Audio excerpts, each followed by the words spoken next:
तो जैसा कि रमज़ान सीरीज़ के हवाले से आप लोगों से वक़्तन-फ़वक़्तन जो है मज़ेदार और सांतरीन रेसिपी शेयर कर रही हूँ। इसी सिलसिले में आज आप लोगों के साथ पोटैटो नगेट्स की बहुत ही मज़ेदार और सांतरीन रेसिपी शेयर करने लगी हूँ। तो है ना नई रेसिपी, आप लोगों ने आज से पहले कभी नहीं ट्राई किया तो ज़रूर ट्राई कीजिएगा। चिकन नगेट्स तो आपने हज़ार बार बनाए होंगे लेकिन ये भी ज़रूर ट्राई करें, बहुत ही आसान है बनाने में और सबसे मज़ेदार बात ये है कि आप इसको फ्रीज़ कर सकते हैं, रमज़ान के लिए आइडियल रेसिपी है। अस्सलाम वालेकुम, welcome to my YouTube channel kitchen with ज़ैम।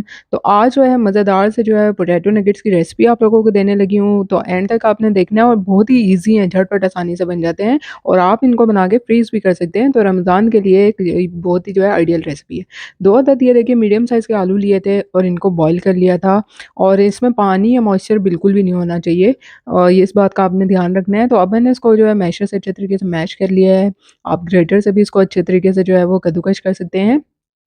अब यहाँ पे जो है मैंने 3 से 4 पीस ब्रेड के लिए थे दरमियाने साइज़ के और उसको जो है ना चॉपर में पीस लिया था। और ये मैंने डाल दिया अगर आपके पास चॉपर नहीं है तो ब्रेड क्रम्ब आप सिंपली इसमें डाल सकते हैं आधा कप के बराबर। अब नमक डाल दिया है मैंने इसमें 1 टीस्पून से थोड़ा-सा कम, हाफ टी स्पून कुटी हुई लाल मिर्च, हाफ टी स्पून धनिया पाउडर, हाफ टी स्पून ज़ीरा पाउडर और साथ ही मैंने जो है इसमें 1 टीस्पून काली मिर्च का पाउडर डाला है, 1 टीस्पून मैंने इसमें पेपरिका पाउडर डाला है और साथ ही मैंने 4 टेबलस्पून जो है ना इसमें कॉर्नफ्लोर डाला है। अच्छा-सा बाइंड करेगा इसको और अच्छे से जो है हम इसको शेप दे सकेंगे। अब हमने इन सारी चीज़ों को अच्छे से मिक्सिंग करनी है।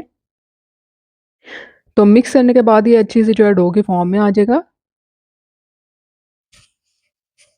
तो देखिए यहाँ पे इसकी मिक्सिंग हो चुकी है और अच्छे से डो की ये फॉर्म में आ चुका है। मैंने हाथों को थोड़ा-सा जो है ऑयल से ग्रीस किया था और उसके बाद जो है ना इस पे थोड़ा-सा मैंने जो है लगा दिया था। अब आपने करना क्या है कि आपने जो है इसको 2 इक्वली पीसेस में जो है डिवाइड कर लेने हैं। और काउंटर टॉप पे या फिर मार्बल पे जो है आपने इसको जो है रोल करना है और हाथ में और इस तरह से मार्बल पे थोड़ा-सा आप ऑयल लगा लेंगे ना इज़िली जो है ये रोल हो जाएगा। तो ये देखिए इस तरीके से आपने इसको जो है रोल करने हैं। क्रैक्स नहीं होने चाहिए तो कॉर्नफ्लोर की क्वांटिटी आपने सही रखनी है। ये देखिए बिल्कुल स्मूथ है और यहाँ पे मैंने क्या किया था ना कि इसको इस तरह से आपने शेप देनी है, थोड़ा-सा ट्रायंगल शेप में ताकि ये कट हो जाए।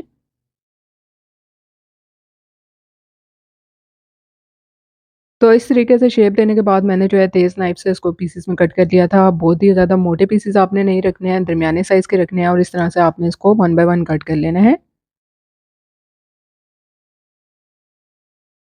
जहाँ पे आपको लगे कि इसकी शेप थोड़ी-सी गड़बड़ है, तो आप हाथ की मदद से भी इसको जो है इक्वली जो है वो प्रेस करके इसकी शेप जो है वो ठीक कर सकते हैं। तो ये देखिए यहाँ पे जो है इस तरह से पीसेस कट कर लिए हैं।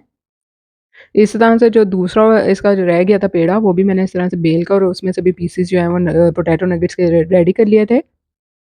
ये देखिए, इसमें से भी मैंने जो है सारे नगेट्स जो है वो निकाल लिए थे। अब हमने क्या करना है तो अब इसका जो है अगला मरहला जो कोटिंग का है और इतने सारे ये देखिए 2 आलू से जो है ना आपके नगेट्स जो है वो तैयार हो जाएँगे। तो यहाँ पे आधा कप जो है मैंने मैदा लिया था, उसमें 2 टेबलस्पून जो है आपने कॉर्नफ्लोर डालने हैं।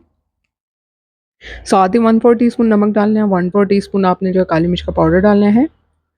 अच्छे से इसको मिक्स करना है और ठीक सी जो है उसकी स्लेरी सी बना लेनी है। ये देखिए मैं आपको इस तरह से ड्रॉप करके दिखा रही हूँ, बहुत ज़्यादा पतली नहीं होनी चाहिए और साथ ही ब्रेड क्रम्ब लिए थे और इसमें थोड़ा-सा जो है मैंने ऑरिगैनो जो है डाल दिया था। 1 टीस्पून उसको अच्छे से मिक्सिंग कर लेनी है। अब नगेट्स को हमने सबसे पहले इस तरह से डिप करना है मैदे के अंदर कोट करना है और उसके बाद जो है आपने ब्रेड क्रम्ब में जो है इसको कोटिंग करनी है इसकी।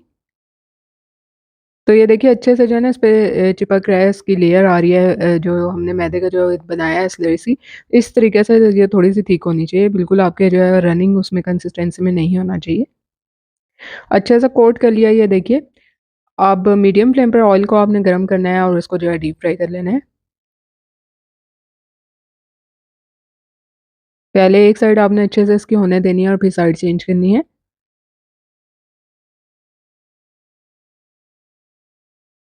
और फ्लेम आपने जो है वो मीडियम ही रखना है, तो देखिए यहाँ पे इस पे अच्छा-सा गोल्डन सा कलर आना शुरू हो गया था और मैंने इसको जो है इस तरह से निकाल लिया था। कितने जो है देखिए बिल्कुल बहुत ही मज़ेदार से लग रहे हैं और खाने में इतने ही लज़ीज़ होते हैं, ऊपर से क्रिस्पी होते हैं, अंदर से सॉफ्ट होते हैं।